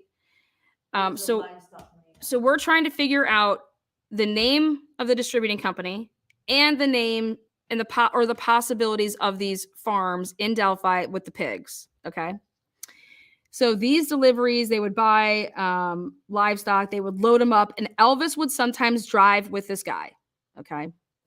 Now, this would bring Elvis into Delphi. You understand this? Okay. And it's also tying Elvis to, the American Guard, and the Vinlanders and American Guard work together at these MAGA rallies. Yes. And it's on there like American Guard, that house party. Now here we go. Again, Johnny Messer, Elvis Fields, Josh, Livestock Company, Elvis Fields, Facebook, Brad Holder, Facebook. So the next question is what did you notice on, when you're doing this investigation? And Todd says, we noticed that their Facebook accounts were very, very similar, meaning Elvis Fields and Brad Holder's. So that these two, Elvis Fields' Facebook and Brad Holder's Facebook, they were very similar in the stuff that they were posting. Okay.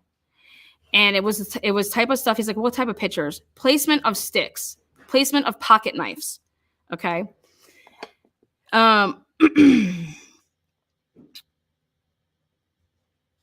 Again, this is when the female objects, and she says, objection, Diener, the female, the prosecutor. And again, this is going to the same thing, which is we're not here to talk about any of this. We are here for Patrick Westfall and Brad Holder and this 2017 destruction of evidence through the means of deleting recordings and stuff like that.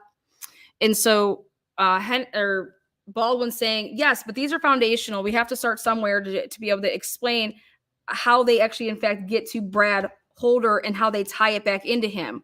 Okay. And he makes a really good point when he says, well, we can't talk about a negative. Like, what we can show is why anybody out there would possibly want to not have these recordings. All right. Why things that were people that were being interviewed, and why Patrick Westfall had the FBI go out to his house. Why wasn't Patrick Westfall? Why didn't he come in and actually sit down in a room? Because the FBI doesn't record anything. They just write reports. And you're going to hear that testimony. So they let Baldwin continue on a little bit more here. And And because we were there, can we just say, Andy Baldwin has the best voice for a courtroom because it projects. Yeah. Let me tell you, for everything we couldn't hear when Mr. Baldwin was speaking, you can clearly hear him in that courtroom. Yes. Okay.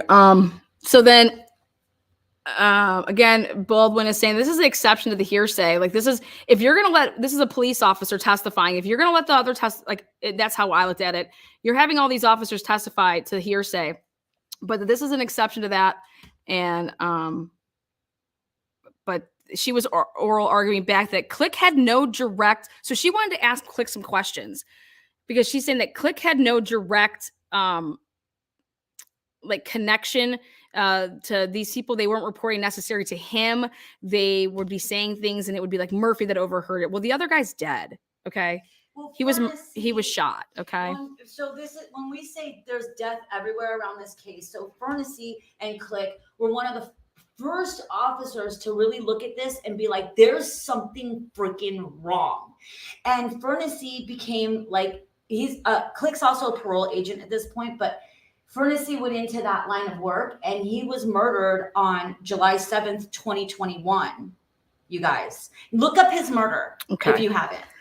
So, Jerry Holman and Murphy, Elvis Fields, the whole spit comment they start talking about. Well, can I say this before? I maybe you can remind me of how this happened. Before we got into the spit thing, Click answered that Nick McLeland told Andy Baldwin, the missing video and audio doesn't matter to the case. Or no, that was actually what was going on, I guess, in the courtroom. That's what my notes say. So Nick told Baldwin the missing video and audio doesn't matter. That was his objection. Okay, well. And he goes, I'm laying foundation that it helps exculpatory evidence and it was willfully erased by law enforcement. Correct. Now I spit.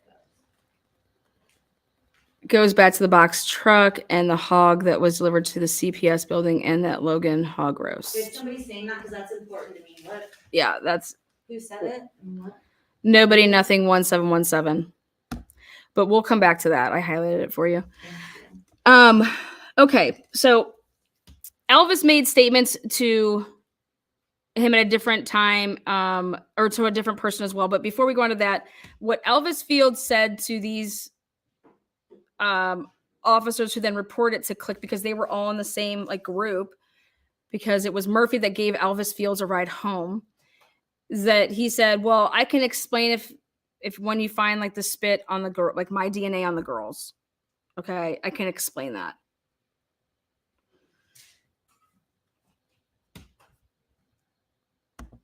Okay. Elvis Fields then made statements to a different sister who was Mary Abrams.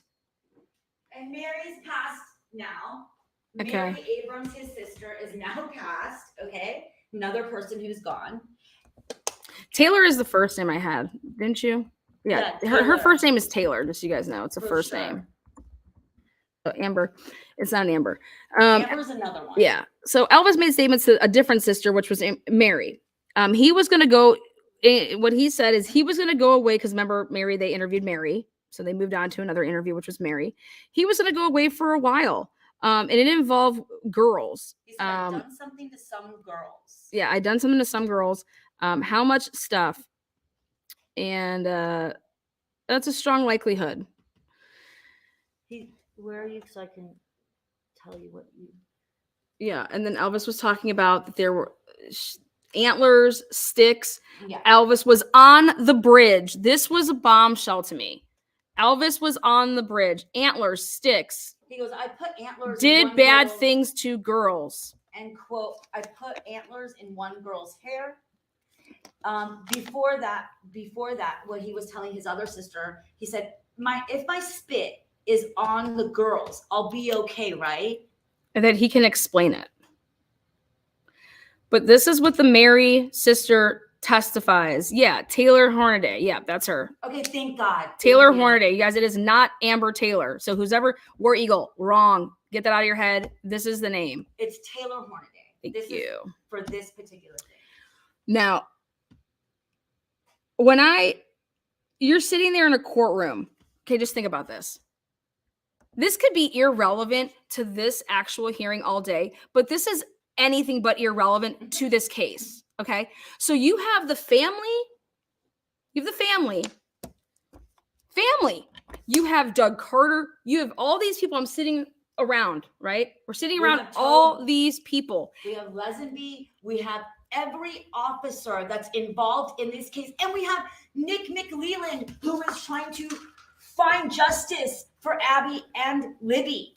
Hearing this, listening to this. This is a guy that is, as a remarkable career in terms of that, not just him, but these two other dudes, did all of this, right? Did all this investigating, putting this all together. They're not making any of this stuff up, okay?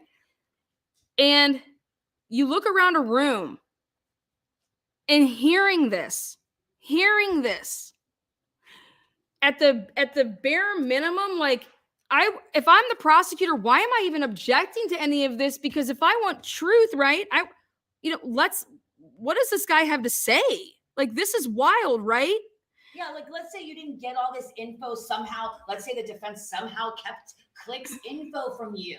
You're getting it now on the stand, right? Okay. So, and then, I mean, these antlers, sticks, Elvis was on the bridge. Spit?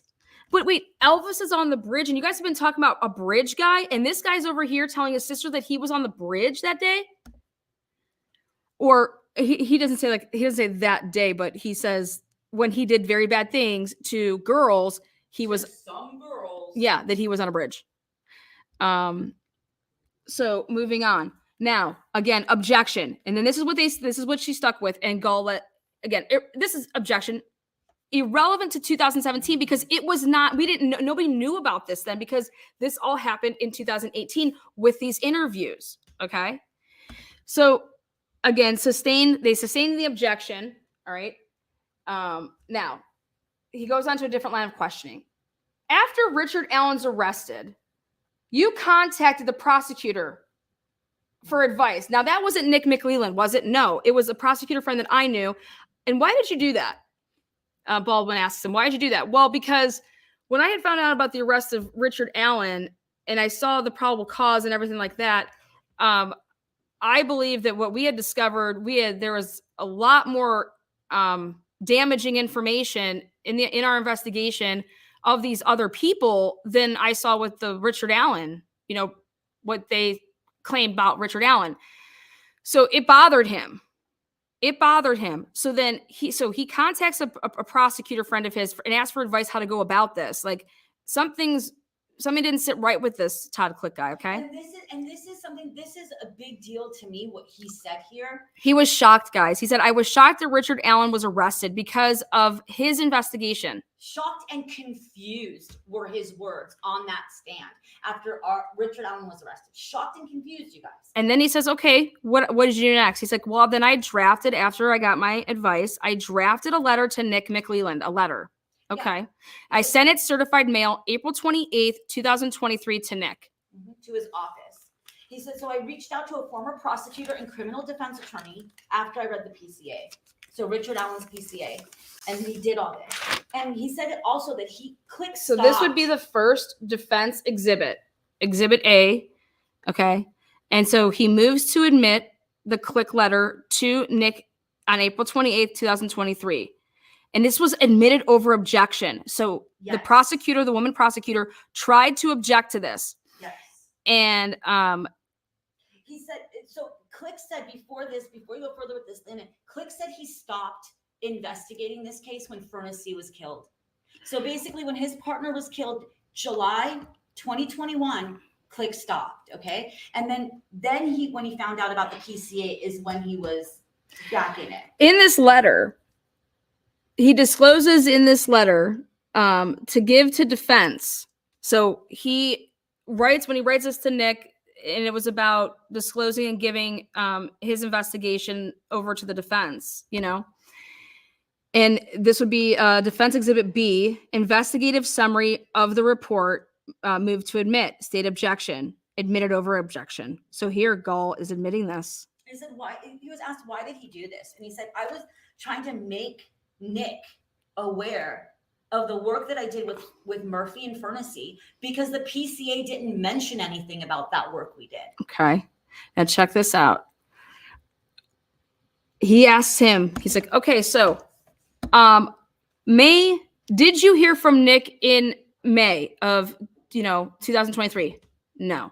Did you hear from Nick in June of 2023? No. July? No. August? Well, Mr. Mullins, mid-August 2023. Now think about it. When did Jerry Holman make, there was news about, hey, we're going to start depoting people? In August. In August, the depositions. Yeah. Okay.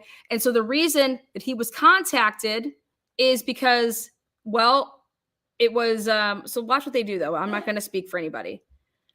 Yeah, Darren's in here. My boy D. Oh, yeah, there he is. What's up, Darren? Much love to you and yours. Oh, I love putting up with good people, and you weren't much to put up with. So Mullins to set up a meeting with Holman. Then, and it was for what reason? It was to put your mind at ease. This is what he's testifying to. He's saying, in quotes, that they set this meeting up with Todd Click, to put his mind at ease and to show him the evidence that they have against Richard Allen. Right. They're like, we're going to supply you with all the notes and the investigation, and we're going to go over the evidence to, quote, put your mind at ease, Mr. Click. And it's going to, to go all the stuff we have that goes against this would Richard be Allen. Yes. And so wait, this is better. Oh, I should ask Darren. Darren, am I doing a good job with the play-by-play here? Darren was there. Darren had a seat there. Darren's good. Darren good man. was there. Good Darren man. got interviewed by News Nation. Hey, Darren.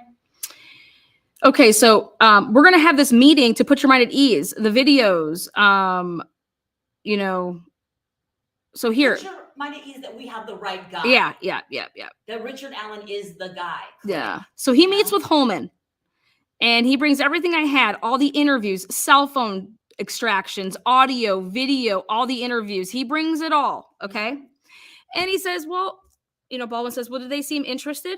And he says, my opinion? No. He brings a thumb drive, you guys. Okay. With all of his work, all of my work, Click says. He says, to ISP Holman. Then the next question, now this is awesome. Did they show you any evidence against Mr. Allen that day? What they said that you were coming in for. Hey, we're going to show that we have all this stuff against this man. So he says, your mind at ease. Did they show you anything? And he says, no, they did nothing. Now check this out. Ready? He never contacted me again. As he is walking out of this room and gets to the lobby.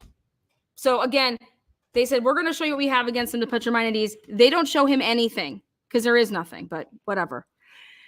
He's like, what happened after you left the room? He says, I left ISP Post, and as I was leaving in the lobby was Brad Holder was sitting in the lobby when he left. So you guys think about this, August 2023. Brad Holder was in the lobby when I left. Were you ever contacted after that point? I was never contacted. I contacted shortly after September 18th, 2023. Hold on.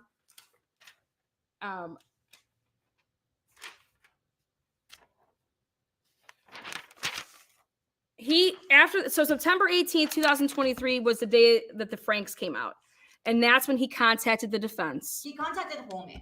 And then he never, even after he contacted Holman, he never heard back. So let me put this back over here. Then they say, okay. So it wasn't until after he saw the Franks that he wanted to make sure that the defense got his shit. So much so that he says this. Now, this is where we were paying attention to Doug Carter. Well, I give it up for Bella here. She was really paying attention to Doug Carter's body language and expressions when this happens right here.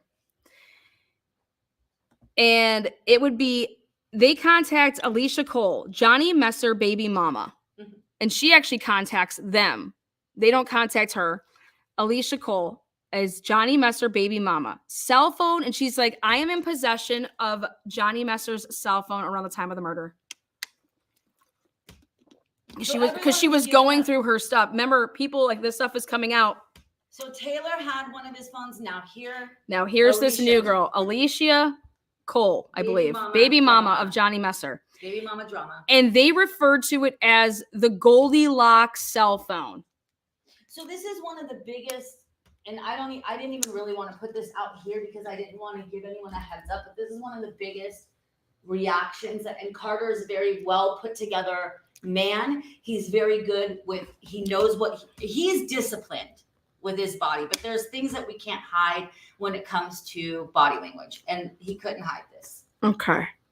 So then Baldwin says, did you contact anyone? He's like, yeah, Detective Holman.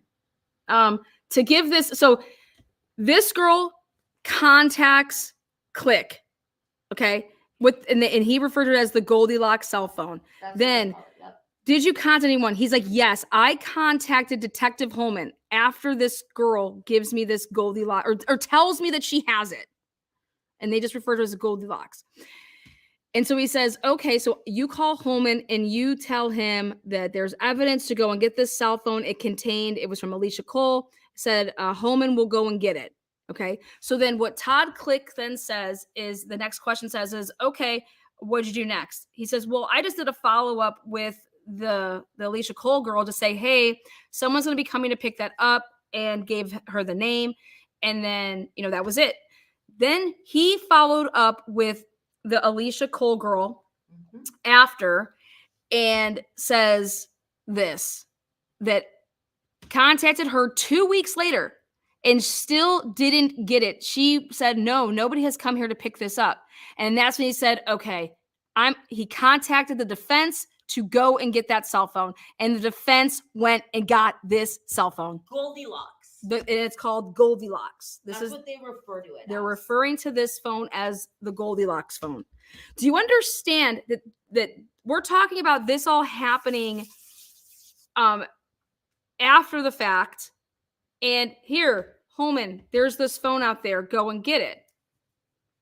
He tells Click, okay, yeah, we're gonna go pick it up. Okay, so then Click tells the girl, hey, I just talked to them. They said they're gonna send somebody there to pick it up. Okay. Then he just follows back up, 2 weeks later just to make sure. And she's like, no, nobody has come to get this. And then he called the defense, told the defense, here's this phone. This is what this. So he went to Holman first. He didn't go to the defense first. He went to Holman. He went to the state. And they were not going to go get this phone. And then he hits the defense up and says, here. And they go and get it. In case you guys weren't following along with this, Click has also not been contacted by the defense, was told to come in finally in August 2023 so they could put his mind at ease that it is Richard Allen. They don't give him that evidence. They never follow up and call him after he turns over all of his investigative evidence, his hard work with Furnacy to the state. They never contact him, even to ask him questions like, hey, you're really off here. He contacts Holman. Still, they don't contact him. And then he finds out about Goldilocks and they don't go. And so he's like, you know what? I'm gonna let the defense know. This is important info. Okay, so Patrick Westfall, he had his phone dumped. And they asked him on the stand then, did you ever look at this? Was this ever provided to you? About this, Patrick Westfall's phone dumped. Where did you look at it? And so Baldwin hands him Defense Exhibit C, and it's a thumb drive that was the extraction data from Patrick Westfall. And he asked him, do you recognize this thumb drive? He's like, yep, this is what this was. Okay. And before we do that, you guys, the defense has a cell right on Goldilocks. Yes, that's right here. We're going to get to that. So right here, you're going to hear objections because they're objecting because they want to ask Click, does he even know how to read a Cellbrite? Did he do this Cellbrite? What's his CV? All this stuff. And it's just like, wait a second. Detectives testify all the time to receiving the Cellbrite material, which is all the data. It just, all it is here you go. You're just looking and seeing, it shows you all the phone calls. I mean, he didn't do the extraction. He was given the extraction. So there was a bunch of objections to this. Yes, it gets through. Baldwin says, okay, you didn't do the Cellbrite. This was data given to you that you've done in how many cases that you've looked at the information and that what comes from it. Okay. Yes. So this was an extraction of the data. Boom. So there's data. Remember, we're talking about these cell phones that have data that they're 60 to 100 yards from the crime scene. So let's start talking about whose cell phones and what was buried. So whose cell phones were within 600 and 100 yards of the crime scene. Right. So next, Gull asks, so this is getting really interesting here. And Gull says, counsel, everybody needs to approach because holy shit, what what was on this extraction, right? Right, and that extraction that you're talking about is Patrick Westfall's. Correct. And so they also have the Cellbrite info for Goldilocks, And which they is didn't, Messer's. and they didn't get into that at all in the trial No, they or in the didn't get into hearing. that. And then this is Exhibit C that they're. Yep, just already said that. So now this is where Gall is saying, hey, everybody needs to approach. Because I'm questioning if she wants some of this stuff to be out there. Okay. But he was like, let me give an offer of proof because they want to start talking about Patrick Westfall's phone. And again, this was a huge, big, argument, objection. This has nothing to do with 2017. Okay. And so he's not able to go on that line of questioning. So then he reverts back to say, okay, Brad Holder, again, you said you saw him. Where'd you see him again? Well, in the lobby of the Post when I was leaving. So they set it up that they were going to have Click come to ISP and then have Brad Holder be there as well. And so Click would then leave and see Brad Holder there.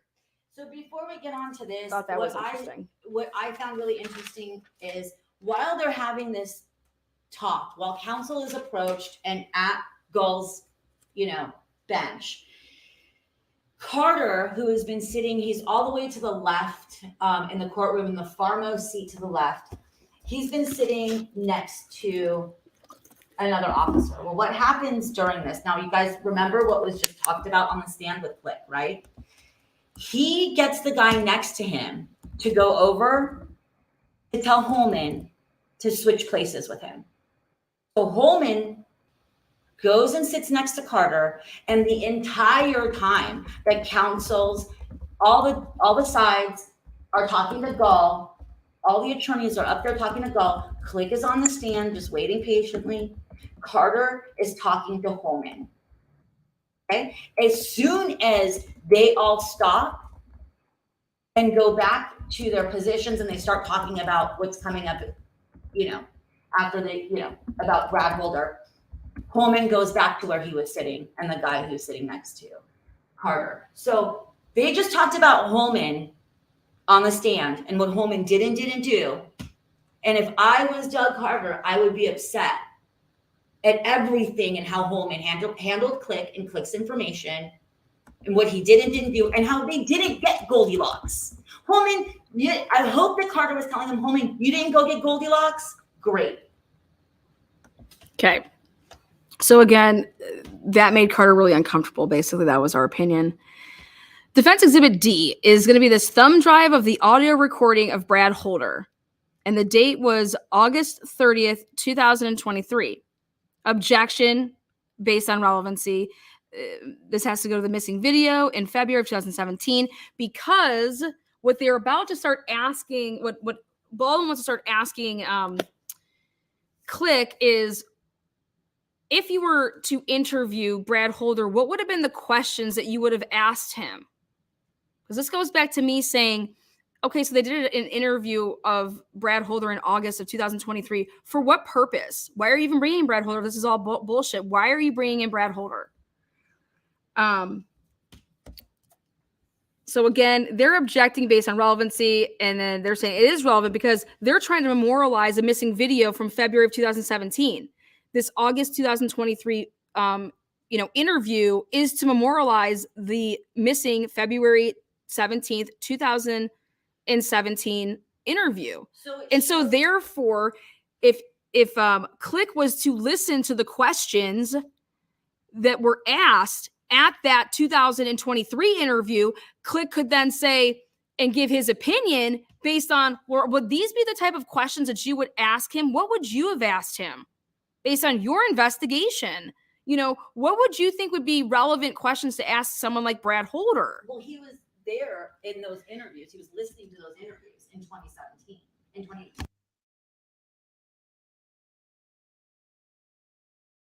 2018. Okay, so moving on. So she felt then they're going back and forth to say whether or not that Todd Click can even be talking about this. And that's when the lady prosecutor is saying, this is objection. This is not relevant. And and then, so Brad, Baldwin's going back and forth. And then Gall says, the objection is well-founded. And so basically, yeah. Like, stop what you're doing and continue on something else. And so what have you learned?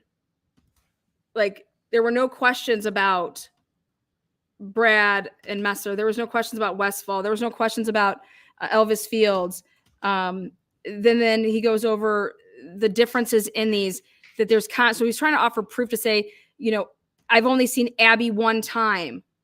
Okay. Then this interview says Abby, never met. So 10 months, didn't receive anything, 3 to 4 months after Click went to them, Then they cross up Click, and let's see. She was basically trying to show that he wasn't the one that was doing the investigating, that it was the other two gentlemen. So the prosecutor was trying to show that he was always, getting his information from these two other people. But he said, well, I have personal knowledge that yes, Murphy and Fairnessy, they did send this stuff to command because I was with them. I saw them doing it. And so then she's like, okay, so you think because somebody's wearing a Vinlander shirt, like that's a bad thing. So she was trying to like downplay that. Elvis Fields, she's like, okay, you met Elvis Fields. You said that you arrested him a bunch of times. She's basically trying to say that since Elvis Fields is, for lack of better words, he is mentally retarded, that he couldn't have. Do you know that he didn't even complete high school? You know that he's not smart, right? He's not a smart individual. He's basically slow. Like, and I hate to say this, but when's the last time somebody that's slow in school is not been able to do criminal acts? Like, it was just, but this is what she was trying to say.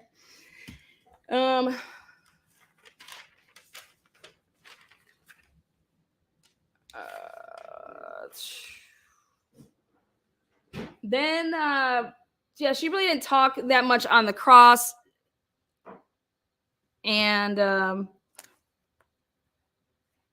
it was really, really stressful. It was really, really stressful for someone like Baldwin. Everything started becoming, every question was being objected to. It was very draining. And they just kept on saying that this has nothing to do with it because this didn't happen in 2017. And, we didn't even know about that yet. So how could that have anything to do with this? Stuff like that.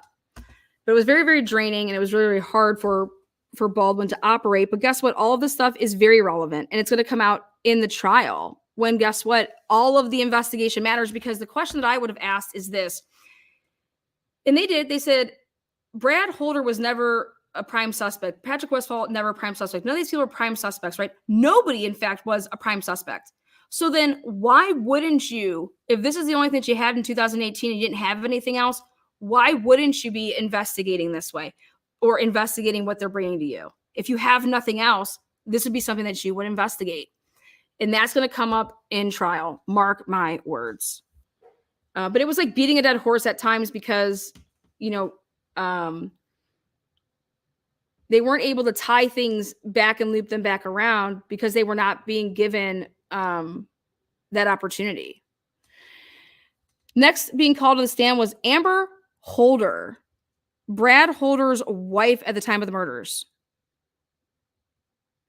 And so they talked a little about what she does. So she's, I think she's like doing some cleaning work now, and that's what that's about. There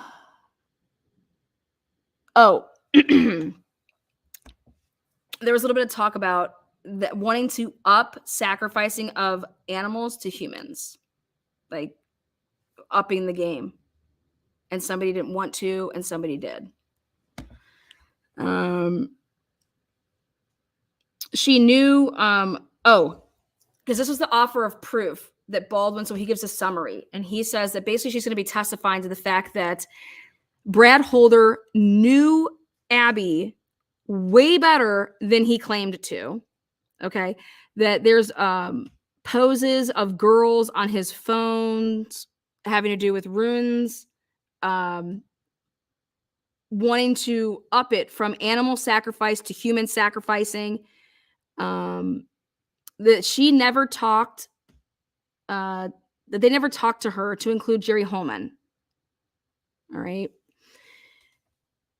And again, this was all just being objected to. And so it was a quick, she's off the stand. Amber Holder basically did not get to testify. I mean, it was, no one could testify due to the defense stating in their motion that this is, and it centers around this 2017 deletion, and that everything that they're trying to talk about is stuff that happened afterwards. But I think what Baldwin's point is that it's that this is,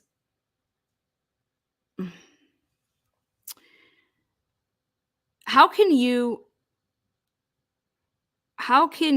prosecute anybody? Because it's going to come out. So I thought that this, when Baldwin rested, I didn't even think that the state was going to put on a case. They put on a case. I was kind of surprised. What do you think about that, Bella? Were you surprised? She doesn't know if she was surprised or not.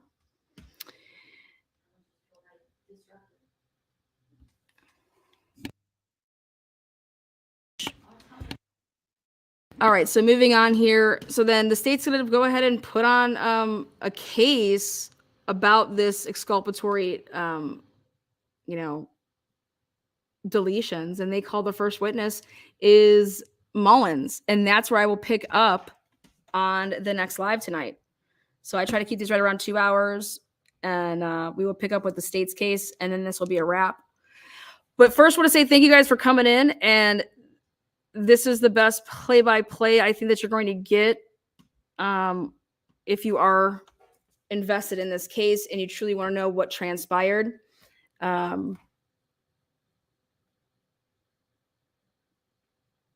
This stuff may not be relevant for this hearing, but this stuff is 100% relevant for the entire case, which is going to trial. And there is no getting around this. When a jury hears this stuff, Todd Click is 100% credible. Okay. But I think any jury, when they hear this stuff, you have a case that was open for what the murders happened in 2017. The arrest didn't come until 2022. You would think any lead, any movement, okay, especially in 2018, and you want to start looking at that angle, right? You have nothing. So why wouldn't you investigate that? Okay, why wouldn't you? And I'll give you guys a little spoiler that the amount of missing audio and video interviews in this case is going to blow your mind. It is not just February 13th through February 20th. It includes April 28th until June 30th.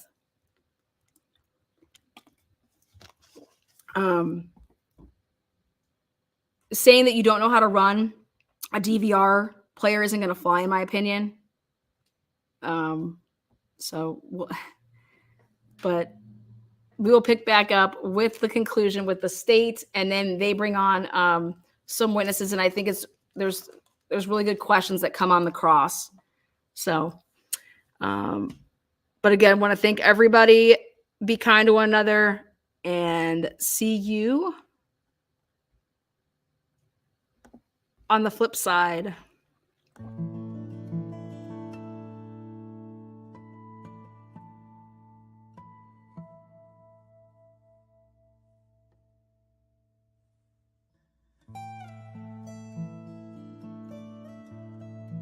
Today is not a day to celebrate,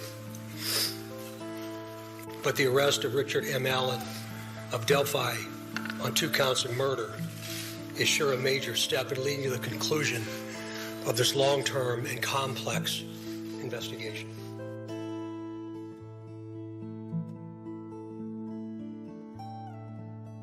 of this long-term and complex investigation. Of this long-term and complex investigation. Of this long-term and complex investigation.